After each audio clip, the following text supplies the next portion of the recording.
মহালয়া মানে দেবী দুর্গার মর্তে আগমন, অশুভ শক্তির বিনাশ আর শুভ শক্তির জাগরণ। মহালয়া মানে শঙ্খধ্বনি বাজে মন্দিরে মন্দিরে, সুমধুর চণ্ডী পাঠ চলে পুরোহিত কণ্ঠে, মুখরিত চারিদিক দেবীর বন্দনায়। দূর হবে এবার পৃথিবীর সকল অন্ধকার। মাগো তুমি আসবে বলে গুনছি প্রহর সেই কবে থেকে।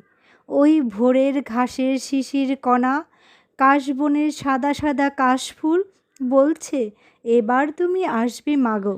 তাই তো আজ শরতের আকাশে ছুটছে শুভ্র মেঘের ভেলা।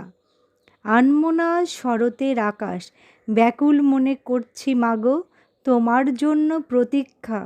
মন যে আমার আকুল মাগো, কখন আসবে সেই মাহিন্দ্রক্ষণ। কার্তিক গণেশ পুত্রদ্বয়কে নিয়ে এসো সাথে, আর লক্ষ্মী সরস্বতীকে আনতে ভুলো না গো সাথে। ওই শোনা যায় উলুধ্বনি, ঢাকের বাদ্য বাজে, উঠল মেতে সবাই নতুন সাজে মায়ের আগমনে।